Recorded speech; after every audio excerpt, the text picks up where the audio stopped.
opinions expressed by the hosts, guests, or callers heard on SNJ today do not necessarily reflect those of Big Communications and Marketing LLC, nor our staff, management, or advertising. What is going on, everybody? Welcome to another week here of Sports Talk with Broads. And, outside, it's not the greatest day. There's a little bit of rain. But guess what's good? Sports. Philadelphia sports. We love them here. And we have a great show for you today. We are going to be discussing the Eagles and the Panthers preview. We have some Sixers basketball to talk about and some high school sports as well. Maybe mix in some Flyers, even though that's dreadful. And we are here again with Mike Ferretti. Mike, how are you this morning? I would be doing better if I hit that million mega jackpot last night, I'll tell you that much. You would not be hearing my voice coming across on the airwaves had I won a little bit of that $1 billion that was at stake. Yeah. But nevertheless, I'm here. How are you?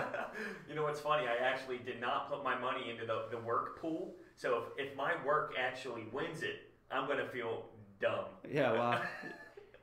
You kind of feel obligated to throw it in. Yeah. I was like, you know what? I'm not doing it. I actually saved anybody that asked me to participate in some sort of group effort because my nickname growing up was Eddie Mush after the affectionate character in the movie A Bronx Tale. Because everything I touch turns to mush. If it wasn't for bad luck, I wouldn't have any luck at all. So, anybody who asked me to participate and I didn't, you should feel fortunate. That's phenomenal.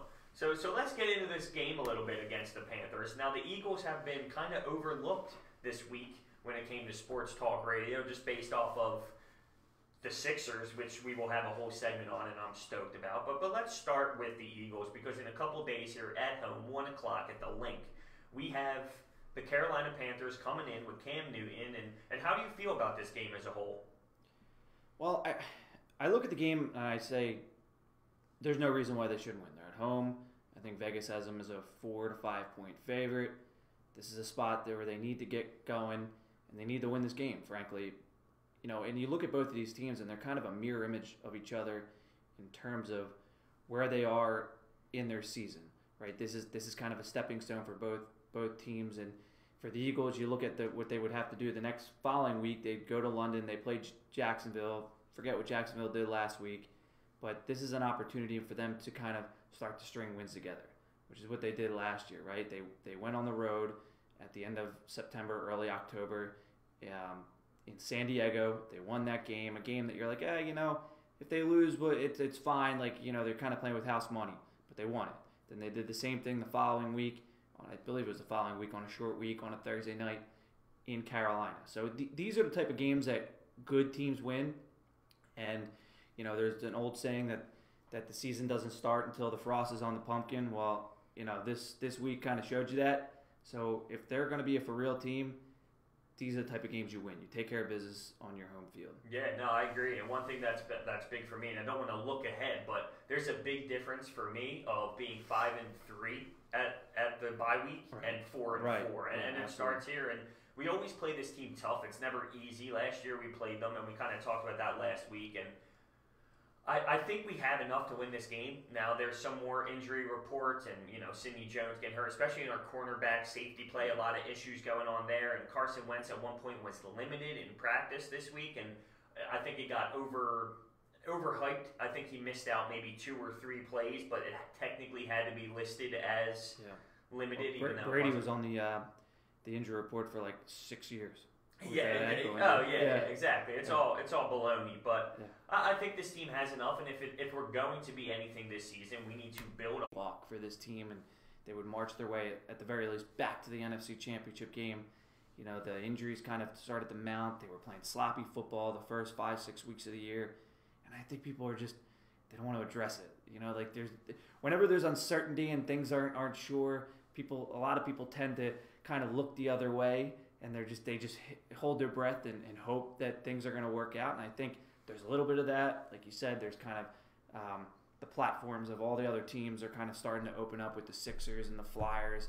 And, but all that being said, when you cut right into it, good teams win this game. Yeah. You want to win. You want to start to establish yourself and where you rank in the conference here. You go out and handle your business. You win this game. Yeah, especially at home too. That's a big factor for me. We're home, And if we want to be serious, this game has to be a W. Now, one thing I want to bring up is this Howie thing, and we know he's going to be making moves. He makes all this cap space stuff happen with Fletcher Cox's contract, and it's been a little quiet. And I know he's a magician. I understand he's not going to come out and say it. It's going to be a spark, and it's just going to happen, and we're all going to be shocked on what the move is. There has to be some sort of move. But one thing I saw, and I don't know if I'm bothered by it, I can't tell, is Corey Clement in Smallwood went into his office and said, don't go get anybody. We can do the job. And I love that. I love that part of them to go out there and do it. But if Howie's going to sit there and listen and pass up on an option that could really benefit this team like a Le'Veon Bell just because a Wendell Smallwood says it, right? I don't know how I feel about that. And he's just being a little quiet. I'm not saying that is how it's going to play out, but I love the competitive fire of them too, saying we can handle this job. But at the end of the day, can they? I mean, can they really? I probably have a different opinion on most. Let's talk about the needs for this team, right? You know, we can sit there and rank them. What do you consider? What are your rankings for what this team needs? Like in terms of if you were Howie Roseman, what would be the positions that you would look at to address to make this team better and put them in a better position to, you know, make a run at the conference championship? Yeah, I think we did a little bit of this last week, but it's okay. I think the one thing originally my answer last week was wide receiver to stretch the field out a little more. Right. But now that there's all these injuries behind us here, I might even honestly look at the safety position or cornerback or something. That might be the biggest need over a wide receiver. So I think it's good that we brought it up again because I think now it changes, it evolves. And in this league, when guys continue to get hurt and you see issues week to week, it does change. And my school of thought is I would address the receiver and the safety position. You could debate that one or two before I address the running back because I just think having that wide receiver, that X position to run those, you know, down the field routes to kind of keep that safety from creeping in the box, it just helps the running game, right? I think from that standpoint, you know, that there would be the running game would get better kind of through osmosis in that regard. But you know, they're getting banged up in that secondary. Yeah, big time. And the thing is, are you going to be able to find like what kind of depth? Like you're only really going to be and I think again we did talk about this last week, but you're only going to be looking for depth guys. Like at this point, well, Patrick Peterson was on the market from the Cardinals. Now he got pulled off the market. I don't know if that's just a mind game of maybe if you give up more money or not more money. Mike McCoy got pulled off the market too from Arizona. Oh man, maybe if Mike Brown doesn't work out. Won't see him no more. Yeah, that's phenomenal. But they pulled him off. That's someone that you can go. You need to look at these Oakland Raiders, the Cardinals, teams like that. Maybe there is some value here in some guys, and I don't know. It's just weird to me that Howie's being so quiet, but maybe that's a good thing. Maybe that screams he really is working on something, and with the bye week coming up, trade deadline, there's still time without a doubt. But I'm just curious on how it's all going to play out because it has been a little bit quiet. We hear these big names, David Johnson, Le'Veon Bell, and we get nothing after that. And I know those are big-time names and hard to pull off, but it's Howie Roseman. That's what we're used to with him. So we're getting a little bit, antsy because he's made some unreal moves in the past. Yeah, last year he kind of shocked all of us when he went out to Miami and picked up Ajayi from the Dolphins. But let's circle back in on this week. Yes. Anything specific stick out to you regarding matchups heading into this week? Is there any concerns? I mean, I'm remembering last year's game against Carolina, and it was uphill sledding for that team until Kuechly got hurt. I was just going to say that. That was the big difference maker. Yeah. You let Kuechly make every tackle. Yep. He'll play sideline to sideline, so he'll make every single tackle. That guy is a phenomenal football player. So I think hopefully, Doug and those guys can find a way to kind of negate him and learn from the film of last year's experience and find a way to be productive, assuming he's going to be on the field for the entire game. Yeah, so the one thing with me about matchups heading into this week, I don't think this Panthers team is their best team. We've seen better Panthers teams. That's without a doubt. And I know they have Torrey Smith. I know they have some weapons out there, but I'm not afraid of this team as much as I used to be. But one thing that scares me is Cam Newton's ability to run, because it seems like you look at what we struggled against so far this season, the Marcus Mariota, the quarterback that can move a little bit more. And Cam Newton might not be the fastest ever, but he's a big body to bring down. So for me, a big issue is how are we going to stop him from being mobile? Because that's going to be a key factor. I think we struggle when it comes to quarterbacks that are able to escape the pocket, able to run. You saw it a little bit with Kirk Cousins, more with Mariota, but it's just that's something that scares me. Other than that, I think we can get going offensively if we ride the high off last week against the Giants. Yeah, I think the Carolina offense likes to establish the run game first, kind of a strength on strength type thing. I think Carolina ranks, I want to say, in the top 10 in rushing per game, and conversely, the Eagles, they do a very good job on the defensive side of the ball and stopping the run. So I think that's a good thing for the Eagles, establishing that. Now you get back into the secondary. Is Cam Newton going to be making throws on the run? Like you said, we've seen that hurt the Eagles all year long. Is the secondary going to hold up? And when they're in passing situations, it's simple stuff. I mean, we're saying the same thing every week. Yeah. Are the Eagles going to get home? Schwartz doesn't like to bring pressure. Right. They're going to get home with their 4-man rush. Not exposing that already depleted secondary, which we talked about. We're not going to see Sidney Jones back there, so you're going to see more of Mills. You're going to see more, obviously Darby. Yep. Well, Mills was actually injured on the practice list, but he came back and played. And Rasul Douglas didn't practice all week with a family issue, so that was a concern. Right. Is Jalen Mills going to be playing? And hey, if he doesn't, the guy who is in hasn't been there all week. But right. it has been reported that Jalen Mills should be ready to go for Sunday. Yeah, and then you look at the other side of the ball, and they're still. I know they did a much better job on last Thursday night in protecting the quarterback, but I think that Giants team mailed it in probably somewhere around before kickoff. So I think they need to continue to grow and get better on that side of the ball. And who knows what you're going to get from Peters? Yeah. I don't know. I mean, will he start the game? Yeah. Will he finish the game and play every single snap? Absolutely not. Yeah, probably not. And Lane Johnson with the high ankle sprain. That's no joke. Yeah. You know what? And it was funny because I had this conversation off the air, but I would have even considered before last Thursday, and I know it was tough and they needed the win, so it was kind of a tough situation for the Eagles and Lane Johnson to be in. But man, that you don't want that ankle injury to linger. I would have considered holding him out for another week or two, but I just... Do we have another option? I don't think you do. Yeah, and I don't think it can get... Apparently, it can't get any worse. It's just playing through the pain. It just lingers. So, and we have a bye week after London, and need to get some time to recover. So that's what we're banking on. But this game here is a must-win at home. It is. We need to be, and I hate this, especially with football, looking ahead at weeks. But 5-3 at the bye is a must for me over this 4-4 thing. It really is. Yeah, I mean, you start to string it together because you come out of these next 2 weeks with wins, right? So that puts the record at 5-3. 5-3 after 8. Okay. 5-3 after 8. You have the bye week. I think outside of playing New Orleans in New Orleans coming out of the bye, you have a string of winnable games all the way up until December when you play out in Los Angeles. Right. So there's where you start to make your headway. You start to distance yourself from the rest of the division. And let's talk about the rest of the division last week. They outside of the Giants, who the Eagles played, obviously they showed up. Yeah. Is that just the ebb and flows of the NFL? I think for Dallas' purposes, I don't care what the score was last week. I'm still not going to believe in Dallas. I still don't believe in the quarterback.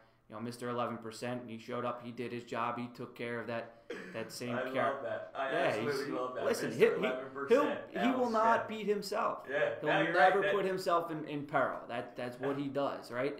And he went last week. He took care of business on his home field against the same exact Carolina team. Yeah, but they did almost come. They just ran out of time. They ran out of time. Yeah, but I don't think the Cowboys got the best of the defense for Jacksonville. No, I think that team's in a little bit of a crisis mode in terms of identity. Especially offensively. That's the issue. Because Blake Bortles stinks, and they don't have a running game because of Leonard Fournette, but they did just pick up Carlos Hyde. I think the ill effects of the offense is wearing on the defense too a little bit. I mean, and again, last year is another one of these situations where, they have all that talent, but they were a team that was, and we talked about this last week, they were a team that was built off of emotion. Saxonville. What would they call it? Saxonville, right? And they were hooting and hollering, and they got their first whiff of success for the first time in a long time. Now, I believe in that organization because I believe in one thing. I believe they have the most underrated football figure that's, been a part of the NFL. Tom Coughlin. That guy doesn't get enough credit. I mean, you get the Belichicks of the world, the Parcells of the world, and rightfully so, all guys that have accomplished not just themselves, but have had a major effect on the NFL. But wherever Tom Coughlin goes, he writes the shit. He brings stability. He's got the mark of the military man. And what was the old saying? Coughlin time. If you're 5 minutes early, you're still 5 minutes late. Yeah. Right? So but back to the game against Dallas, I think that was a little bit of what you would, you have these ebb and flow games sometimes in the NFL where the scores kind of get out of whack, and I think just one of those games. Yeah. And hey, you look at it for this upcoming Sunday, you have Dallas going into Washington, and one of the big things for Washington is, I mean, one of these teams has to lose, but they've been a better football team at home by far than they have been on the road. So and conversely, Dallas is 3-0 at home and 0-3 on the road. Yeah, exactly. And you'll be hearing more about that game as we get from my perspective later in the show. Yeah, absolutely. Yeah. That's a game that I like. That's weird. Yeah. That's weird. Yeah. Oh god. Anyway, but I'm excited for this Eagles game. I think once we see another game, it'll start the flow of conversation again. I guess a Thursday night game with a little bit of a break, more of a 10-day break, it dilutes the hype for the game as well. So once we get another Eagles game, the conversation will be there again. Yeah. Somebody will get burned on a double move. Yeah. Somebody will say something after the game. That's the beauty of the sitcom here, of the daytime drama show that is the NFL week in, week out. And that's why it's the model that just keeps on ticking and getting stronger and stronger. That's the truth. I always bring it back to, it's still the Eagles. Like, no matter how much we love the Sixers, it's the Eagles. They're number one at the end of the day. If they're on TV, that's the number one thing to be watched. Right. Yeah. So I think the link will show up. I think the energy in the crowd will spark the boys to get going a little bit. And I think Carson is starting to really get into his rhythm. And that's one thing that offensively we needed to do was get going. Carson getting a couple weeks in now is a huge difference maker. I mean, I didn't think he was bad in the first couple weeks, but what we saw last week was vintage MVP. The Carson that we've kind of come to expect. Exactly. Yeah, and not just him, right? So he was kind of limited in practice until pretty much the last month, but same with Alshon Jeffrey. I guess they hadn't practiced a whole lot together this year, so the two of them are kind of starting to get their rhythm back. And he's what's always been the book on Jeffrey is he's not an easy number one. Well, no, he's just not an easy. Well, I don't know if he's not number one or not, but he's not an easy guy to kind of have play pitch and catch with, right? Because he doesn't create a lot of that separation, so it's a lot of timing because he has that big wingspan, right? So you have to kind of have that trust, and a lot of that trust is just reps and knowing when he's going to come out of his breaks. So, you saw them get it going. I think Jeffrey had 2 touchdowns last week on that. Yeah, he was unbelievable. That great play. I love that play, which they ran that screen play down by the goal line on Thursday night. And that was a great play. They actually took that from New England. New England loves running that play down there. Yeah, in this league, everyone's stealing everyone's thing. The big thing now is the Philly special. I mean, everyone's running some sort of variation of it, whether they pitch it, fake the pitch, or whatever. But everything's being stolen there. What was I going to mention? Now, I had a good point, I swear. I lost my train of thought. But, we were going with, Zach Ertz. Yeah. He is literally becoming record-wise, one of the best tight ends in football. We've seen him go from the start, and he still can't break tackles. He falls instantly when he catches, but statistically, when you look at him on paper and what he's done offensively, I know he's not the greatest blocker, but we use him as, you know, a target essentially, and he is literally becoming the talk of the league as one of the best tight ends in football. It's amazing. I wouldn't go Gronk because he's a little bit more of a physical specimen. Gronk's in an atmosphere by himself. Yeah, right? But that's just because of his body structure, I would say. Right. You would have him and would you go Travis Kelce in there? Yeah, he's up there. Yeah, he's a top 3, and it's actually it's funny that position in and of itself is kind of dipped. You have those. It's really top heavy, right? So you have the first 3 to maybe 5 guys that are well established and playing at a high level in the league. But after that, there's a lot of dreck in the NFL in terms of the tight end position. And for a while, it's kind of swung where there was a lot of tight ends. You had Gates playing at a high level. You had Jimmy Graham playing at a high level. You had Witten playing at a high level. Died down a little bit. Real quick. But he's all red zone action.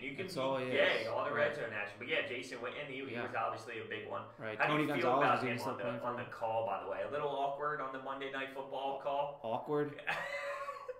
Poor Booger. Poor Booger before he's in that handicap. Going up and down. His hover round or whatever it is on the sideline. That's phenomenal. Did you see that thing? Yeah. He sits on it and just moves. Have you seen it from the backside? I don't know what specifically you're going for, but go ahead. So that's a pretty big device what Booger sits on. Right, yeah, I would imagine. And so if you have tickets in the first 10 rows on that sideline, and the play and Booger's got his hover round or his handicap accessible machinery he's got going on, big old Booger and his thing are sitting right in front of you. I just paid $150 or $200 a ticket to watch Booger McFarland's fat rear end in front of me. They have to put it. They put a TV screen on the backside of the device. Did they actually? Yeah, so you can watch it, but you can't see. Oh, that's ridiculous. When did the Eagles play on? The Eagles play on Monday night at home. I think one time this year. Yeah, they do. Maybe against the Redskins. I think. Yes. Yeah. You imagine that starts to get a little rowdy. Mr. 11% is just holding them close, right? And here you go, and people are starting to get all rowdy, and they can't see the game because Booger on his handicap thing is just sitting in front of them. It's gonna be a bad. On that note, we're gonna hit a break here. On the other side, we will look into the Sixers and how they performed in the first couple games here, and they play tonight actually. So we will be back after the break.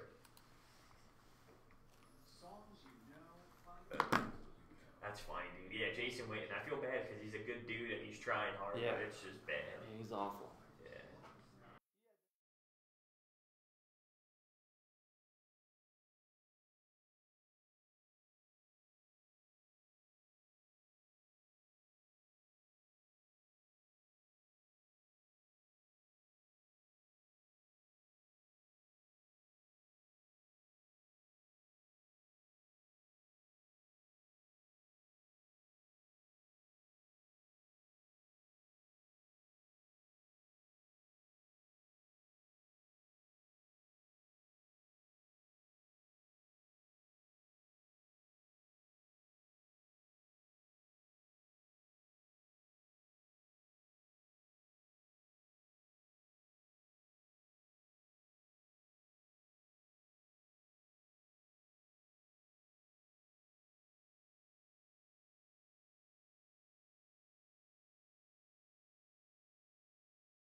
I know there's no audio. I was on break.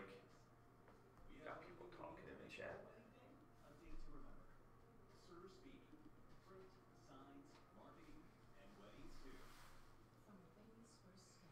Alright, we got 50 seconds.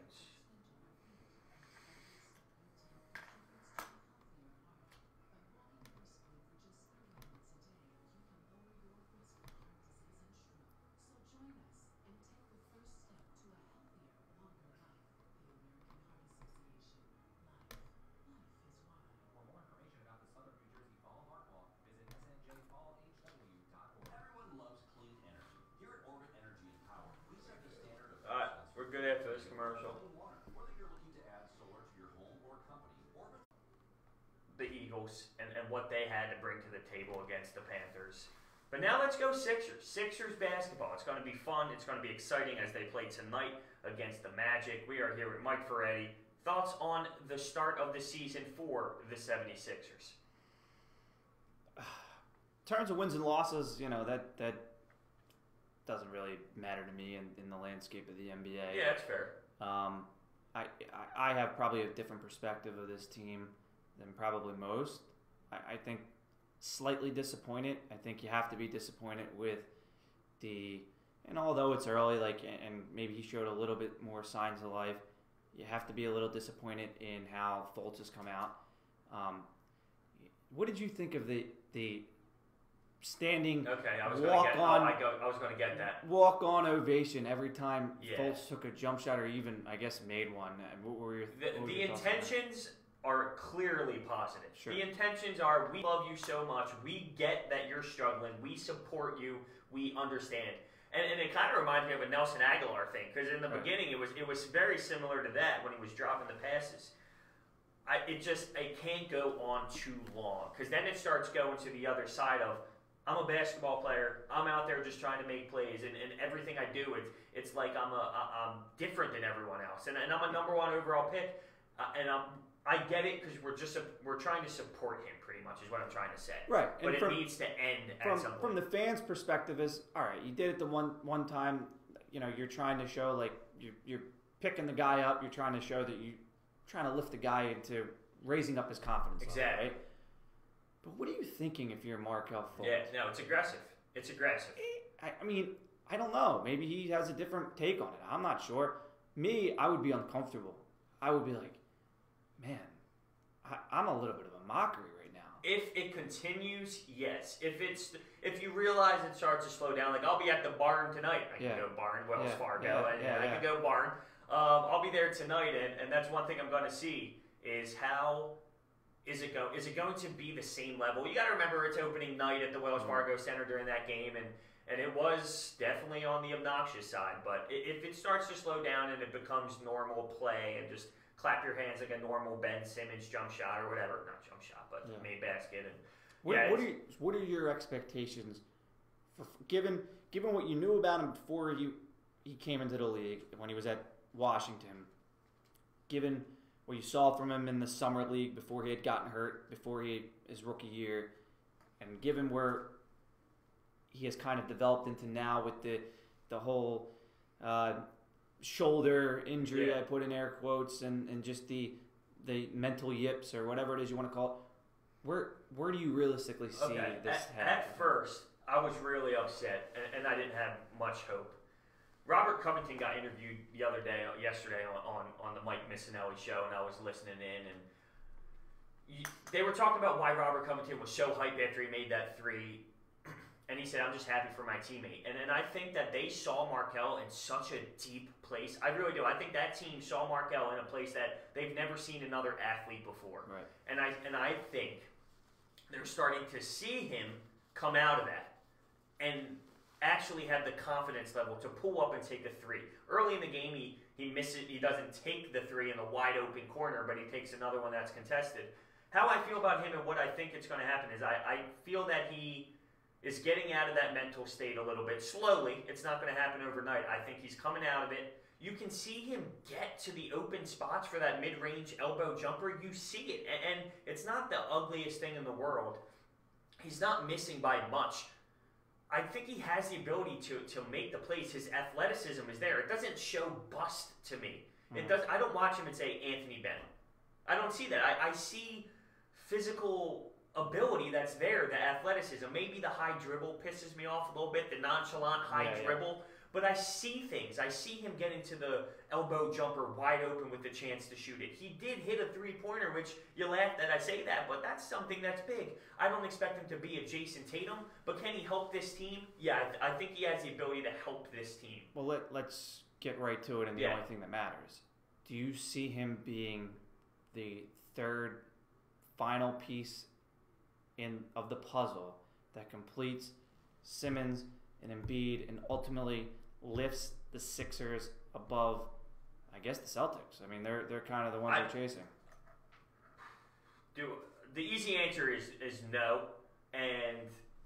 But here's the thing: if we had one more star, I'm just saying, if we had one more piece to this team, I just think the Celtics are way deeper from top to bottom on the bench anyway, to the point where when our bench players are in, we don't have a Marcus Morris dropping 16 and 10.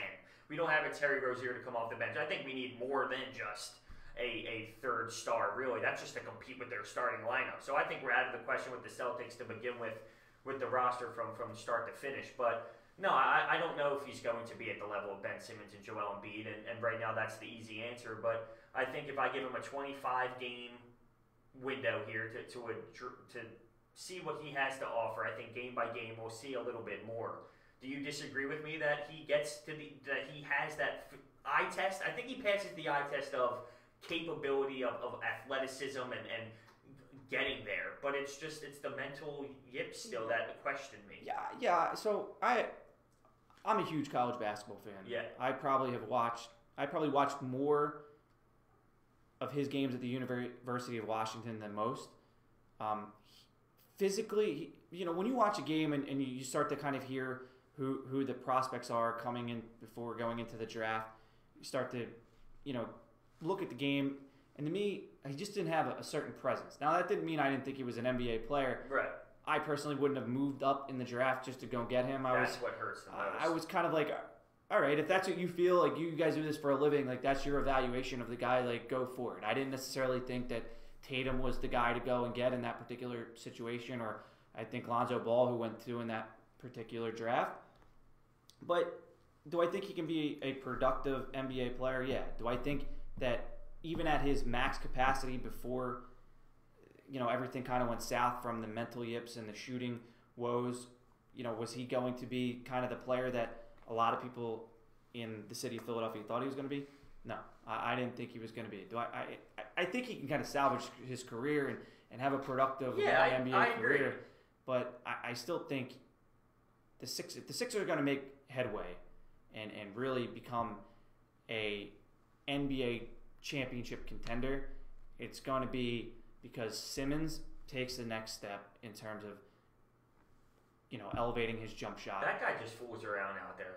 That dude is throwing the ball around his back drop. It's unbelievable. It's unbelievable. But that being said, he and this team will not go to that next plateau until he develops some sort of sense of urgency to want to score and want to shoot the ball.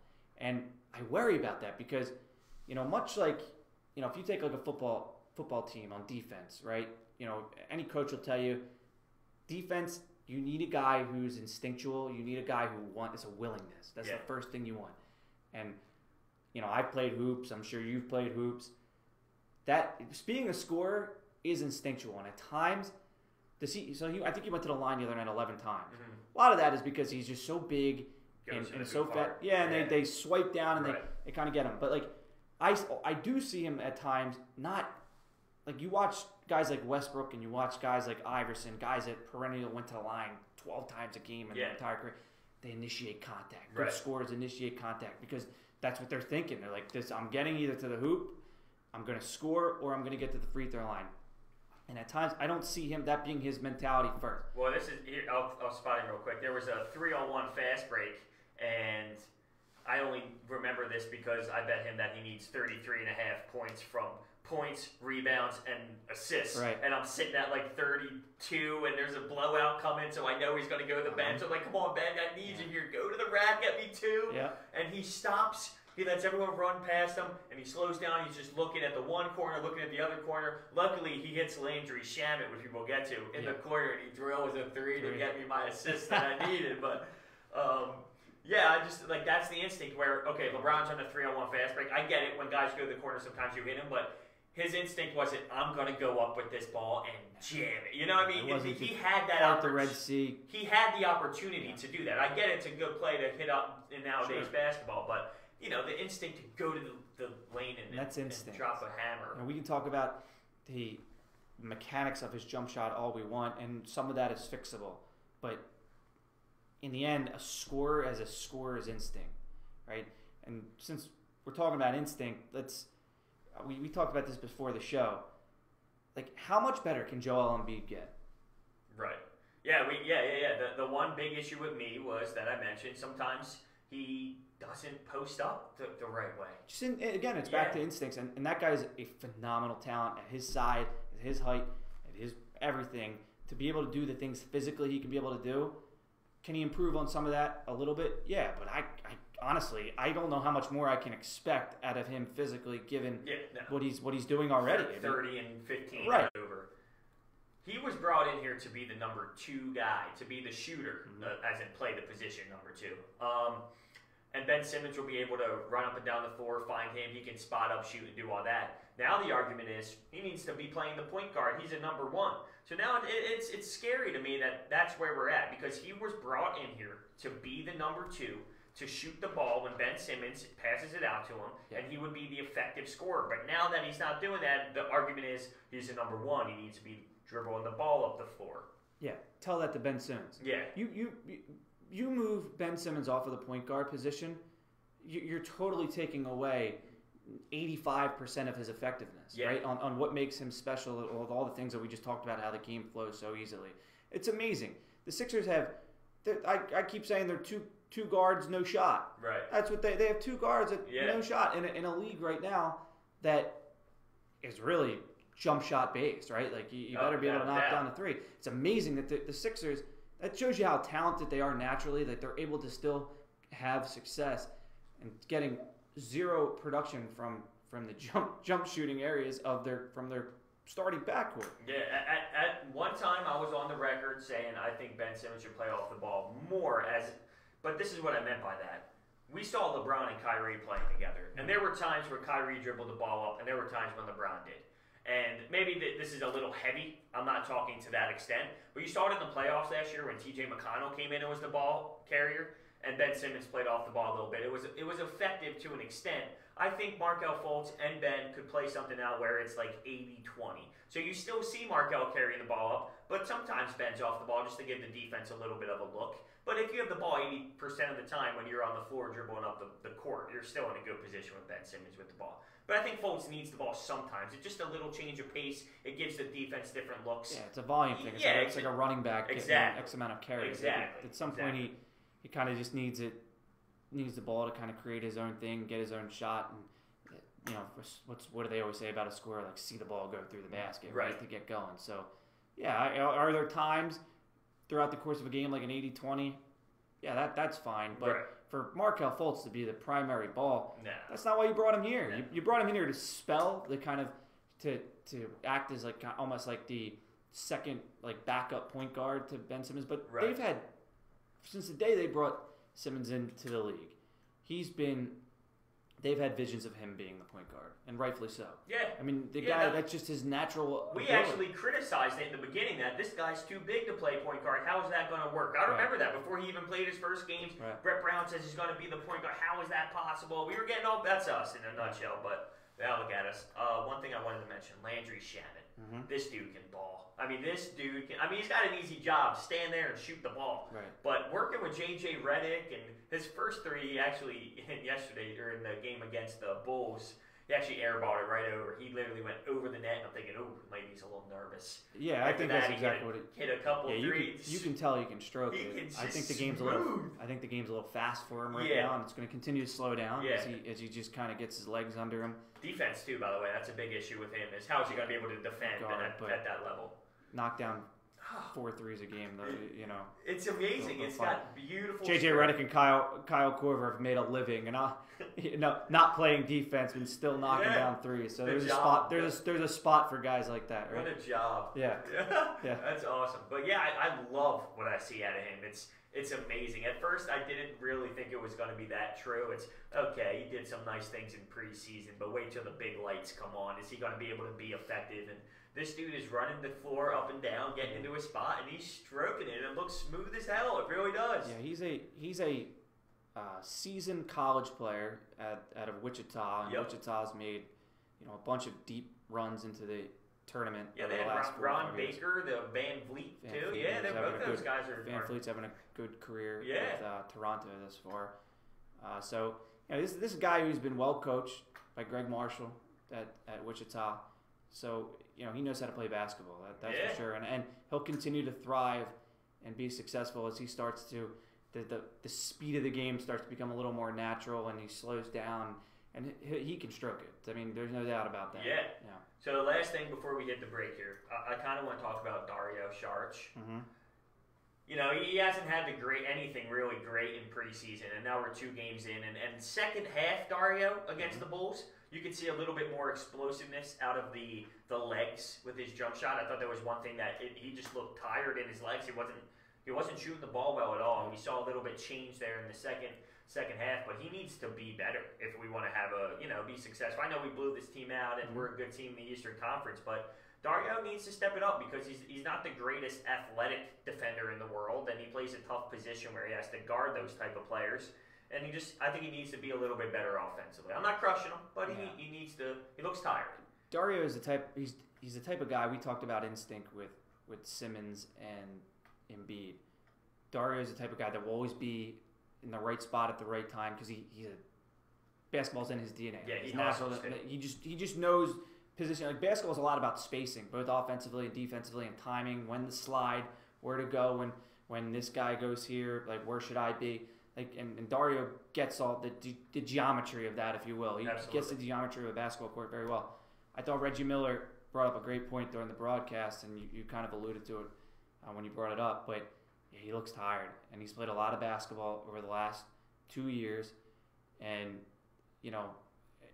maybe they can monitor his health a little bit. What's the phrase that they like to use regarding Joel load management? Oh yeah. I thought you were gonna go with like a hockey thing there, where it's a lower body injury. No. Not the elusive lower body injury. No. Maybe they can first couple months and you see this all the time. I mean, Brett Brown, you'll learn it under Pop. Pop was a great orchestrator of load management and getting those guys over there where they play. He manages the guy's schedule very well over there. So maybe they can not log as many minutes in the first quarter of the year, and hopefully can get his legs back under him and be the effective Dario that we know. But I have confidence that.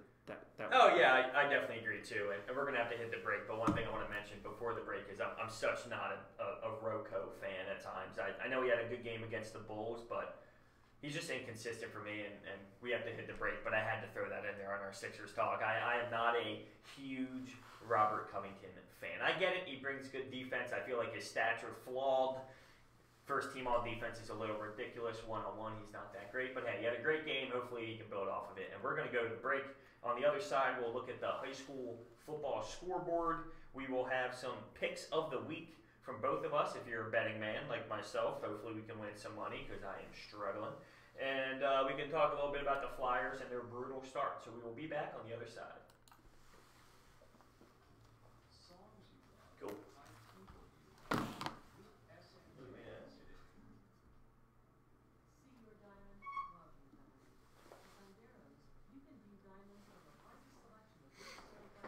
Alright, so So do we want to, let's see, look at the scoreboard. I'll read off some scores. Yeah. Real quick kind of thing. And, throw in some tidbits if you know anything. Yeah, honestly, I'll be honest with you. I didn't go really that big on anything related to. That's fine. Yeah, I mean, if we can change it to. Honestly, it was tough because Friday nights, the games are Friday nights, and I got all my stuff ready for Friday nights. Yeah, by the time the scores I'm up can until be 12:1 looking at stats right. and all, and some things aren't even out. So I kind of like the scoreboard part of it. What is that? Good content. Me just reading off scores. Oh, Cinnaminson did play. Did they? Yeah, they won 28-13. Who'd they play? They played Ewing. Yeah, Central Jersey. Yeah. Yeah, I didn't realize. It's Cinnamonson's like in Burlington County, so. Yeah. All right, so we're gonna shut down at 10:55. So we really only have like 10 minutes. Okay. Because I want to give them enough time. Well, hold on, because this commercial, because that's a minute long, and I want more time. Yeah, we might have to up this from 9 to 11. Yeah, Sure. the issue is getting a sponsor to pay for it, or else. Yeah. Yeah, I mean, maybe we can talk to them though. I mean, Yeah. I don't know. We do run out of time because we can talk all day long. Yeah. When you have, it's a little. It was one. It's probably when it was just you. It's probably one's just enough. Yeah, you know? yeah. But I mean, would you be opposed? what's that? I said, would you be opposed? No, I don't. I mean, maybe we could talk to them about it. They definitely love the show enough where I think they support it. You In know. a couple of weeks, show them a sample size. Get a sponsor on board. Yeah, maybe. We got 30 seconds. Nice, quick. That was my read. Oh, was it? I wasn't even That paying was Latour Hardware. Is that what it was? What was it? Latour Hardware. I don't see that one on here. That was Anton's Florist. Oh, maybe it wasn't me. Yeah. Alright, we're gonna go.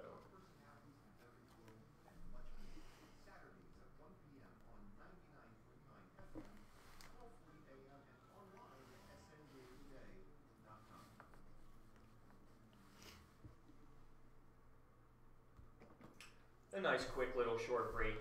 We discussed on the other segment some doing to ride the momentum. It's all about the snowball effect, and they are really doing well. Buda beats Pleasantville 19-13. Bridgeton loses 40-6 to Egg Harbor.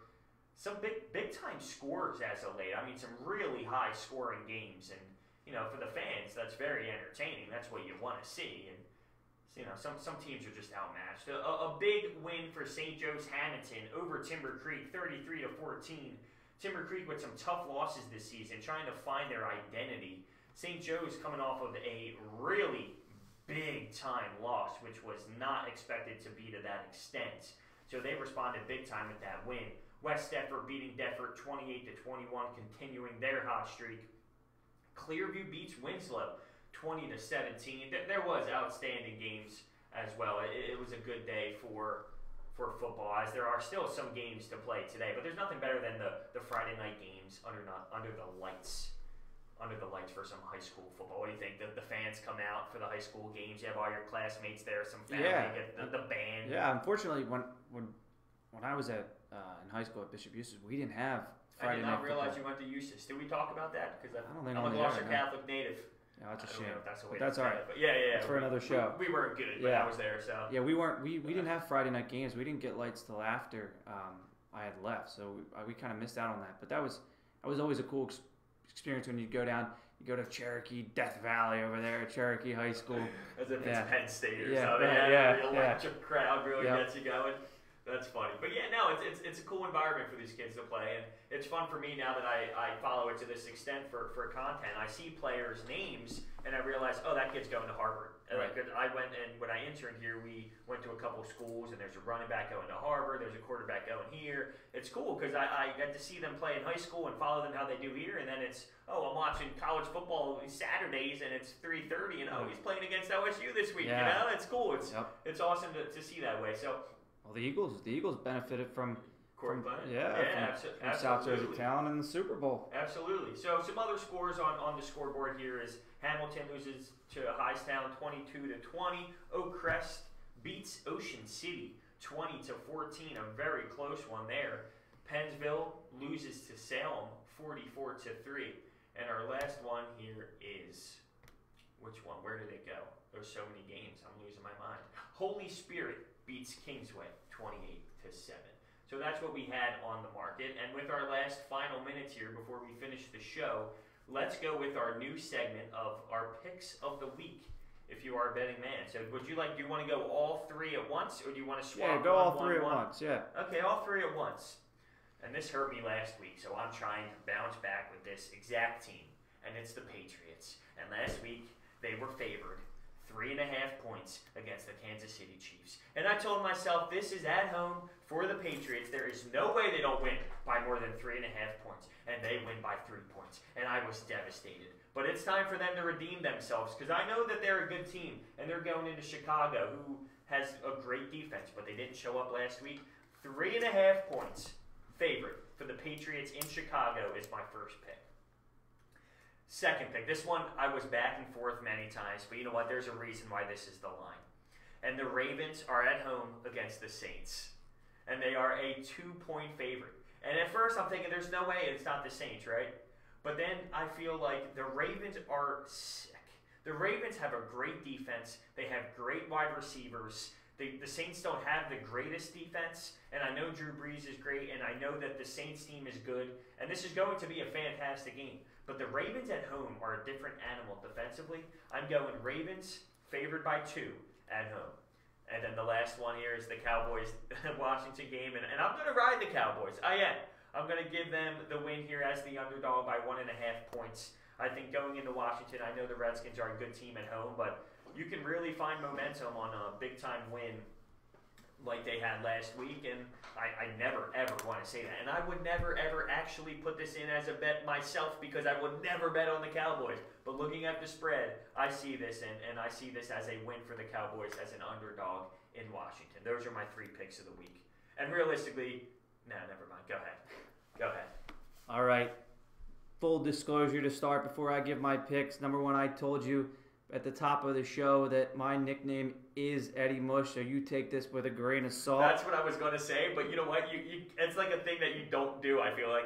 It's you stand by your picks. You're good at this. You got to pretend and just play the game, right? I'm a professional here in my second week. No, trust me. Full disclosure. And secondly, remember, if you are going to bet the beer money, not the rent money. Here we go. I'm also going to dive into that Washington-Dallas game. Look, last week I watched that Dallas team. I thought it was a typical case in the NFL, just the ebb and flow where the score got out of whack. Dallas is 3-0 at home, 0-3 on the road. I like Mr. 11% and the Washington Redskins to take care of business. At a pick 'em, give me the Washington Redskins. Lock that in. Also, I'm going to go to the same game with the New Orleans Saints and the Baltimore Ravens. You look at that line and you think, oh, New Orleans, high-flying offense with the Saints.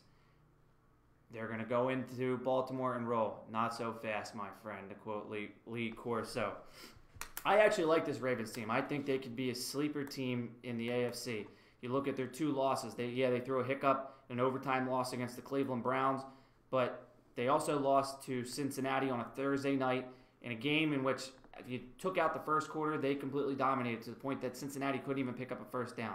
So I'm going to ride with South Jersey's own Joe Flacco, who tends to play bigger in bigger games against situations where he's kind of in an underdog perceived role. Yeah, absolutely. And I'll take the Baltimore Ravens. And lastly, we have the Minnesota Vikings going on the road to the New York Football Jets. Listen, I looked at this one. I was interested. I saw this line, and you tend to kind of look at the betting trends. And 75% of the public is on the Jets, and the line is still moving in Minnesota's favor. I think the I think the Vikings are starting to get rolling a little bit. They're 2-0 in their last 2 games, and I think they get to the rookie who I think is going to be a very good quarterback in this league, and Sam Darnold. I will lay the 3.5 points and take the Minnesota Vikings. Yeah, see, a lot of people do that. They tend to ride the wave of, the Jets got this win here, and they're at home, and they're not and they don't have a bad defense, but there's a different animal with Minnesota. I was thinking the same way. When the trend shows a lot of people are thinking Jets, that's when you look the other way and say, all right, they probably look the other way. Yeah, there's buildings in Atlantic City and Vegas aren't built on. And guess what? We're gonna come back next week and be like, wow, we are 0 for 6. Well, that'll probably. Well, it's impossible on the line, right? Yeah, right. One of us will have to win on one game. Yeah. That's phenomenal. So another fantastic week here at SNJ today, and we just love sports. That's what it is. We can sit here and talk all day long. We love sports. We love talking about it. We're going to go home after this. What are we going to do? We might put our feet up and watch some sports. Flyers play today at 1. I don't even want to get to the Flyers because they irk me. So with that being said, this is the final segment here for Sports Talk with Bros, and we will see you next week.